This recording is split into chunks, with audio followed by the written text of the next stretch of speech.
නව ඩොමෙක්ස් පැල්ලම් සහ විසබීජ අවම කර දින 3ක් දක්වා ටොයිලට් එක ෆ්‍රෙෂ්ව තමයි. ඩොමෙක්ස්.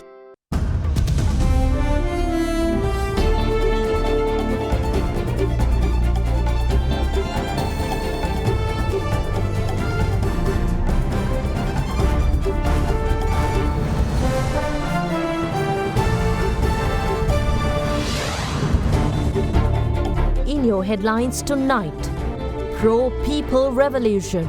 President Gotabaya Rajapaksa invites political party leaders to reach consensus and asks the working people to put politics aside to steer the struggle in a positive direction. What's the way out? Sajid says he can rebuild the nation. SLFP supportive of interim rule with all party representation. JVP's Anura Kumara to consider interim government only if president steps down. State of anarchy. 21st Amendment will not resolve Sri Lanka's economic crisis, says former Prime Minister. Uninterrupted distribution. Energy Minister implements new fuel transportation guidelines amid private bowser owners' strike action. All this and much more coming up tonight, this Sunday, the 1st of May, 2022. Clear Ice Cool Menthol. Ishori වලින් තොර ලස්සන කෙස් කලමක් ලබා දෙයි. Clear සමගින් දැන් zero dandruff. From AdaDerana, this is AdaDerana First at 9. Live from Studio 24 in Colombo. A warm welcome. May Day, also known as International Workers' Day, celebrated in over 80 countries across the world on May 1st, was marked in Sri Lanka this year too. Issuing a message in lieu of May Day, President Gotabaya Rajapaksa invited leaders of all political parties to come to a consensus and called on the working people to put politics aside and to join to steer the struggle in a positive direction with a pro-people revolutionary transformation. In his message, Premier Mahinda Rajapaksa went on to say that government is seeking necessary support at local and international level and taking all possible measures to manage the economic crisis. International Workers' Day, which is widely known as Labour Day or May Day, is celebrated today across the world. The widely celebrated Day of the Working Community was first initiated in the year 1886 by a group of workers in Chicago. 40,000 walked off their jobs and went on a strike agitating for an 8-hour working day. The labour demonstration, which began on the 4th of May, fast escalated after police opened fire on the group of peaceful protesters following a bombing that was carried out by an unknown individual. This had resulted in the death of 7 police officers and 6 workers at the protest site. On the 1st of May in 1890, many countries decided to commemorate the incident in Chicago on the 1st of May. Meanwhile, issuing his message for May Day, President Gotabaya Rajapaksa says the group that faced the most serious challenges in Sri Lanka in the past 3 years is the working class, and that they are also the ones who are resilient in the face of all challenges, making great commitments to strengthen the national economy. President Rajapaksa says he bears the responsibility of creating a better future for the people of Sri Lanka. As a head of state, he invited leaders of all political parties to work together. As such, he invited the leaders of all political parties to come to a consensus on behalf of the people to overcome the challenges faced with, and also called on the working people to put politics aside and join to steer the struggle in a positive direction with a pro-people revolutionary transformation. Prime Minister Mahinda Rajapaksa, in his message for International Workers' Day, said it is no secret that the working people have been facing various economic hardships in the face of the global epidemic for more than 2 years and have also been affected by the economic crisis faced by the country.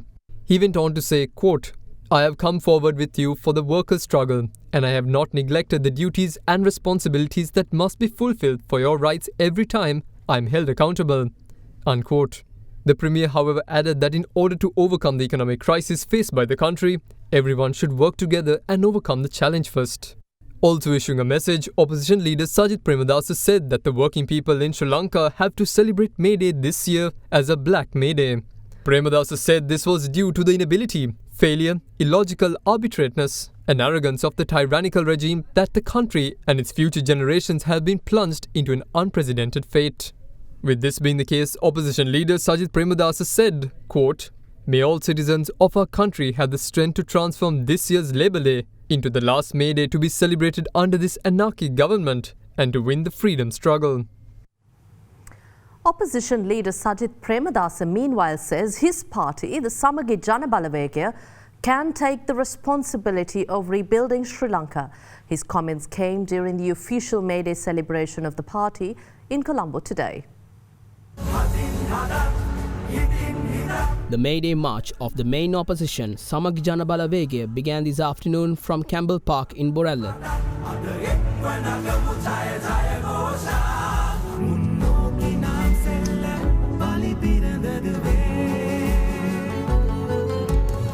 The party supporters, along with their political representatives, then marched to the Independence Square for May Day celebrations.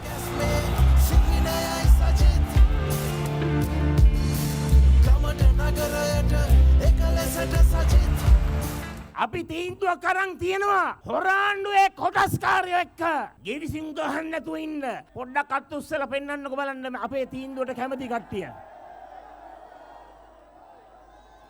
Deal දානවට අකමැති නේද අන්තර්කාලීන ආණ්ඩුව එපා නේද මම කියනවා රට විනාශ කරපු මේ රාජපක්ෂ ආණ්ඩුවත් එක්ක අපිට ගනුදෙනුවක් නැහැ ආදරණීය ලංකාවාසී ජනතාවනි අපි සූදානම් රටේ වගකීම බාර ගන්න. රටේ වගකීම බාර ගන්නව පමණක් නෙමෙයි. අපි මේ රට ගොඩ ගන්නවා. And the JVP leader Anura Kumara Dissanayaka meanwhile says his party will not support an interim government until President Gotabaya Rajapaksa steps down.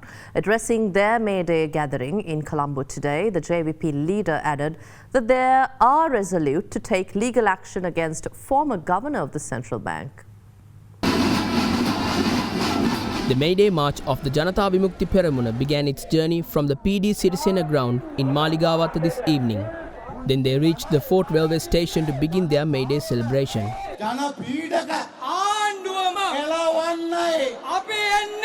සමහර අය අපිට යෝජනා කරනවා ඕගොල්ලන්ට බැරිද මේගොල්ලන් එක අන්තර්කාලන ආණ්ඩුවක් අද නෑ මේව නෑ අපි කිව්ව එක අපි ඒ ගැන හිතා බලන්න හරි ගෝඨාභය යන්න උනා කප්‍රා ආර්ථික ඔස්තාද් මතක තබගන්න කවදාරි මේ රටේ ජනතාවගේ දේපල හොරගම් කරපු එකට අපේ රටේ ආර්ථික විනාශකට එකට මහා බැංකු අධිපතිවරයා ලෙස මුදල් රාජ්‍ය අමාත්‍යවරයා ලෙස තමන්ගේ ජනතාවට දෙන වගවීම අත්තරීමේ හේතු කොටගෙන සහාතික වශයෙන් හිරේ යවනවා. අද මේ පුරවැසියන් දුක් විඳිනවගේ ප්‍රතිපත්ති.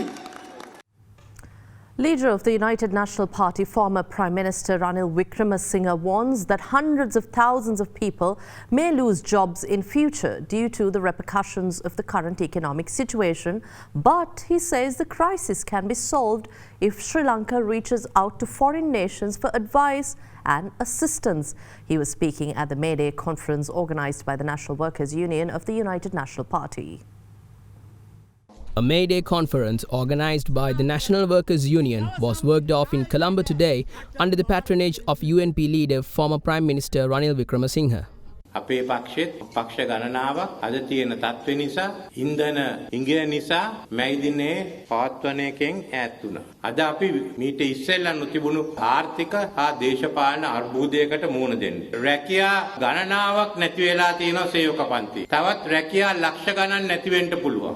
ජනාධිපතිතුමා යෝජනා කරලා තියෙනවා 20 වෙනුවට 21 වෙනි සංශෝධන ඉදිරිපත් කරන්න කියලා. 21 වෙනි සංශෝධනයෙන් විධායක ජනාධිපතිගේ බලතල නැති කළා 19ට එනවා නම් අපි ඒක අම්බලමක් හැටියට පිළිගමු. මොකද අපිට ඕනේ අලුත් ව්‍යවස්ථාවක් ඒ අපේ අදහස් අනුව නෙවෙයි මේ රටේ තරුණයන්ගේ අදහස් තියෙනවා. 21 වෙනි සංශෝධනය ගෙනාවා කියලා රටේ ආර්ථික ප්‍රශ්න වලට විසඳුමක් නැහැ. රටේ ආර්ථික ප්‍රශ්නයට විසඳුමක් නැති ආණ්ඩුවකින් ප්‍රයෝජනයක් නැහැ. මම කියනවා ඒක විසඳන්න පුළුවන් කියලා. විශේෂයෙන්ම අපේ විදේශ මිතුරන්ගේ අපේ දන්න විදේශ රටවල් වලින් අපි උපදෙස් හා ආදාන සහාය ලබා ගන්න උවමනයි. Now, if anything is clear, it is that the people are not willing to stop protesting until a solution has been provided to the current economic situation, unless the President and the current government step down. The heart of all protests carried out island-wide is at the Golface Green, and the gathering today marked its 23rd straight day. The protest in front of temple trees, meanwhile, marked a week since it began. The number of people continuing to gather at the Golface Green, agitating against extreme hardships faced by the public, continued today as well as the protesters called for the current government and the president to step down. Last night too, many Sri Lankans of different walks of life joined the protest. Civil society groups were too seen among them.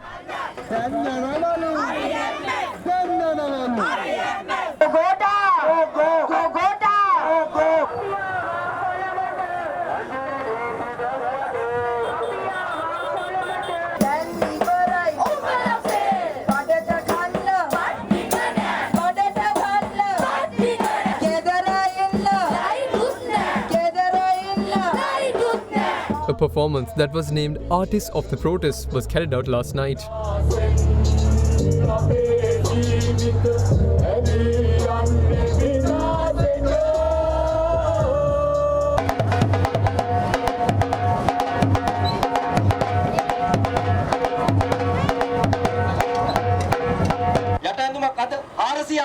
මේ හැම යට ඇඳුමකින්ම සංකේතවත් වෙන්නේ ලංකාවේ ආර්ථිකයේ උත්තමනය දෙගුණයක් වුණු අවුරුද්ද.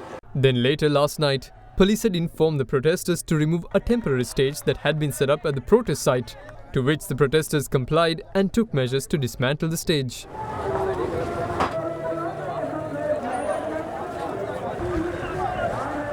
Today, the protest at the Golface Green marked its 23rd straight day since its inception. At the protest site, signatures were collected by the many people who continue to gather for the petition entitled, "I am one for the country." In the meantime, a march organized by the General Workers Union to mark May Day reached the protest site this afternoon.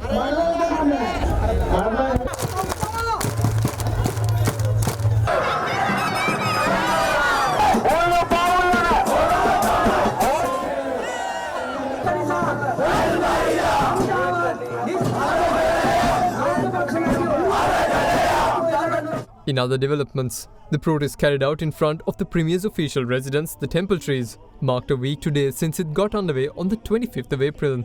Last night, the situation at the protest site got tense after police tried to remove a tent that had been set up on the opposite side of the Temple Trees.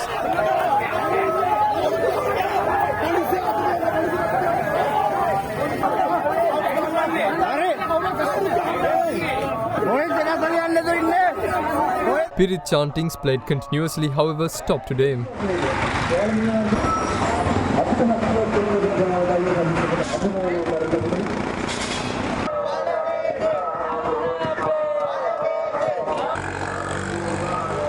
In the meantime, few people carried out protest marches from various areas with the intention of reaching the protest site at the Golface Green.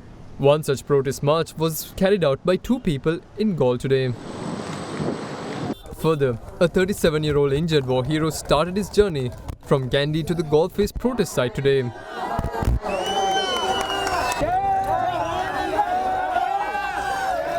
Meanwhile, many other anti-government protests were carried out in the areas of Kurunagala, Halawatha, Mahiyangane and Galle as well.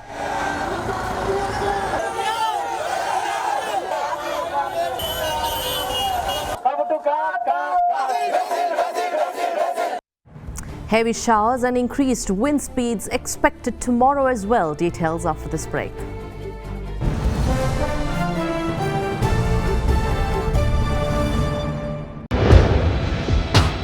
Big 3.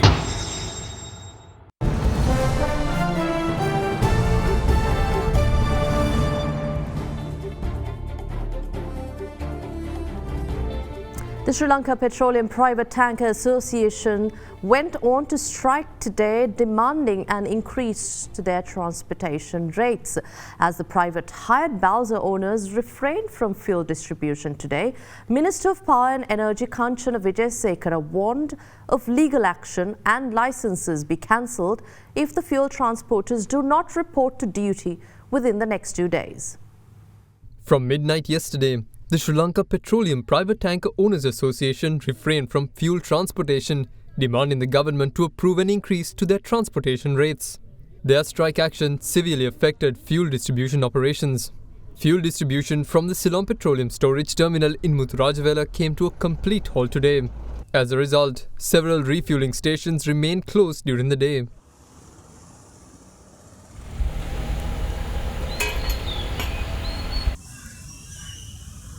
In response to this announcement made by private bus owners yesterday, Minister of Power and Energy Kanchana Wijesekara tweeted last night that the registration of transporters who fail to report to duty will be cancelled and measures will be taken to ensure fuel distribution. This evening, the Power and Energy Ministers tweeted a new set of guidelines introduced by the Ministry of Energy for the purpose of fuel distribution. As per the guidelines, the capacity of train fuel transportation for rural depots will be increased from 40% to 100%.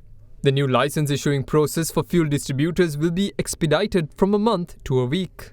A separate line for fuel station owners' collection boxes will be introduced, and the license of fuel transporters who fail to report to duty in the next 2 days will be subject to cancellation. The minister also warned that legal action will be taken against individuals who prevent others from reporting to work, and their license will also be cancelled. Also among the guidelines introduced by the Energy Minister are plans to increase the capacity and number of government-owned buses to operate daily and to carry out 24-hour operations to deliver fuel from terminals to meet the supply requirements. Also on May Day rallies, General Secretary of the Sri Lanka Freedom Party, Dayasiri Jayasekara, called on members of all political parties to unite to form an interim government. Addressing a Sri Lanka Freedom Party May Day gathering, he said that the SLFP will support an interim government only if all parties are represented. In the meantime, addressing their May Day gathering, representing Sri Lanka Podujana Peramuna, Minister Dinesh Gunawardena assured of economic and constitutional reforms as a way out of this crisis. A May Day gathering organised by trade unions affiliated to Sri Lanka Podujana Peramuna convened in Nugegoda. ආණ්ඩුවට වැඩ කොටසක් තියෙනවා කරන්න රටවැසියා වෙනුවෙන්. අපි ආණ්ඩු ක්‍රම ප්‍රතිසංස්කරණයකට යනවා. අපි ආර්ථික ප්‍රතිසංවිධානයකට යනවා. වැඩ කරන්න අයිය දෙන මේ ගමනේදී කවුරුවත් හරහට ඉන්න එපා කියන ටික අපි ඒ හරහට ඉන්න ඔය සජිත්ලගේ ඉක්කන්ට මේ වෙලාවේ ප්‍රකාශ කරනවා කියන එක කියන්න ඕනේ. Meanwhile, the main May Day celebration of Sri Lanka Freedom Party was worked off in Polonnaruwa under the patronage of party chairman, former President Maithripala Sirisena. මුළු රටම මහා ඛේදවාචකයකට මුහුණ දීලා තිබෙනවා. රටේ ජනතාවගේ ඉල්ලීම සියලු ආණ්ඩුවේ නායකයෝන් ඉල්ලා අස්විය යුතුයි. ඒ අනුව මැතිවරණයක් පවත්වලා නව රජයක් පත් කරගන්න ජනතාවට ඉඩ දිය යුතුයි කියන එක. ඒ ජනතා හඬ ආණ්ඩුවේ සියලු නායකයින් පිළිගත යුතු වෙනවා. අපි බලාපොරොත්තු වෙන්නේ මේ රටේ අලුත් ආණ්ඩුවක් හදන්නයි. In Colombo, another May Day celebration of the SLFP was held at its party headquarters. අපි ශ්‍රී ලංකා නිදහස් පක්ෂ විදිහට කියන්නේ මේ රට හදන්න නම් අපි සියලු දෙනාම එකට එකතු වෙන්න කියලා. මේ සියලුම පක්ෂ එකතු වෙමු. අපි බොහොම පැහැදිලිව කියලා දිනවා ශ්‍රී ලංකා නිදහස් පක්ෂය සර්ව පාක්ෂික ආණ්ඩුවකට එකතු වෙන්නේ සහයෝගය දෙන්නේ සියලු පක්ෂ පාර්ලිමේන්තුවේ නියෝජනය වෙනවා නම් පමණයි. And heavy rainfall intensified in several provinces of the island since yesterday.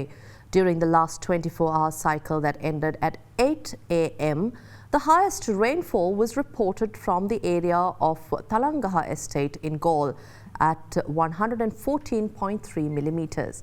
According to our correspondent in Galle, heavy deluge flooded byroads and houses in the lowlands of the area of Rukmalgoda. The Met Department said that heavy rainfall was experienced near Kurundugaha Hatakma area on the Southern Expressway. In the Kaluthara district, heavy rainfalls were reported in the Kaluthara town this morning. And in this backdrop, the Department of Meteorology expects showers or thunder showers to occur at times in the western, Sabaragamuwa, southern and central provinces, about 10 millimeters tomorrow.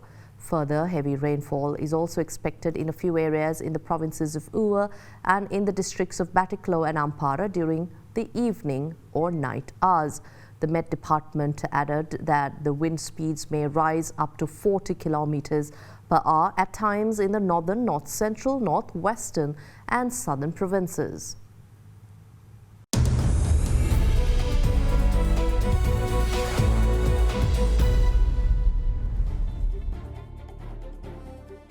Taking you to business news, the Central Bank of Sri Lanka said they will take measures to repeal its former directive issued for foreigners to convert their forex to rupees.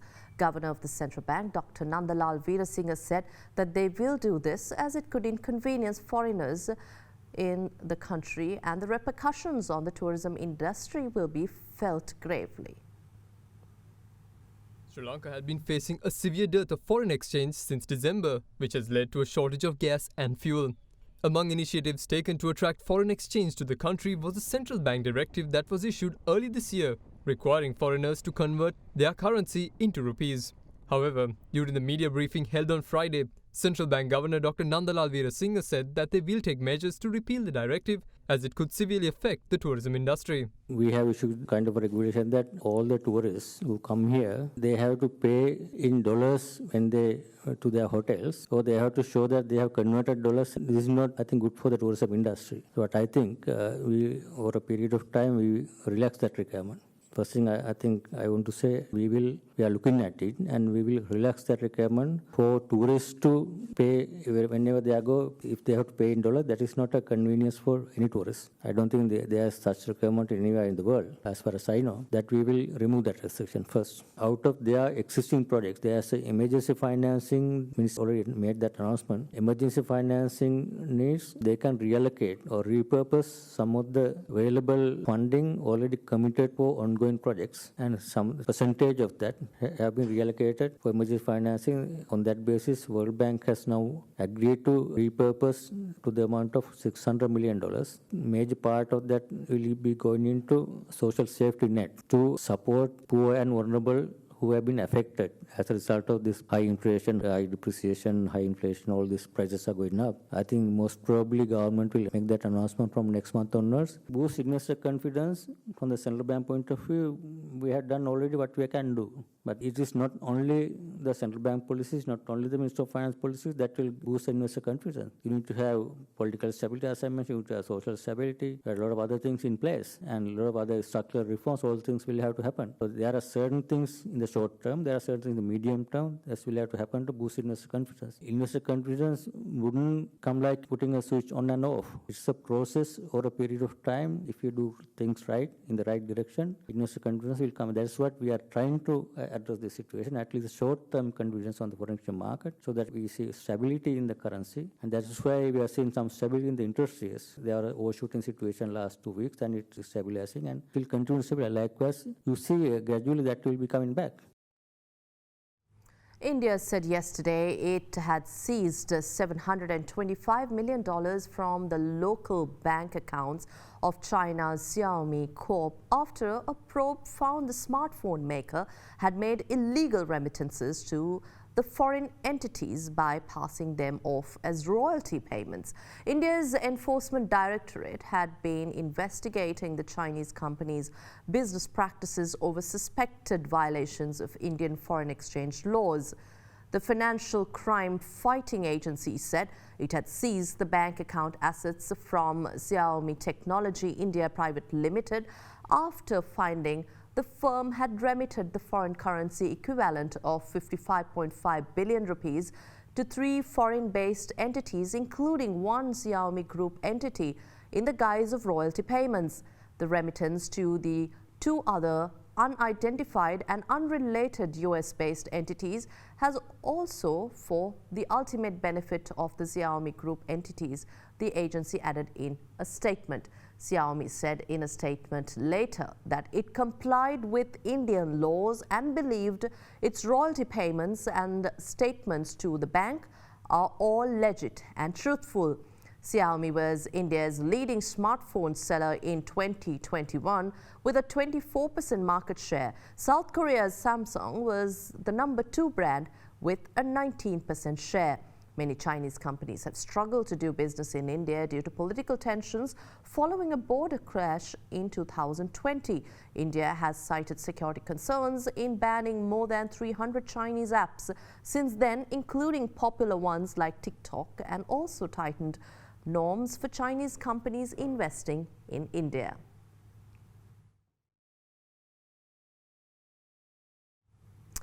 And 3 of the world's biggest COVID vaccine makers have seen off attempts to make them share the know-how to make their jabs.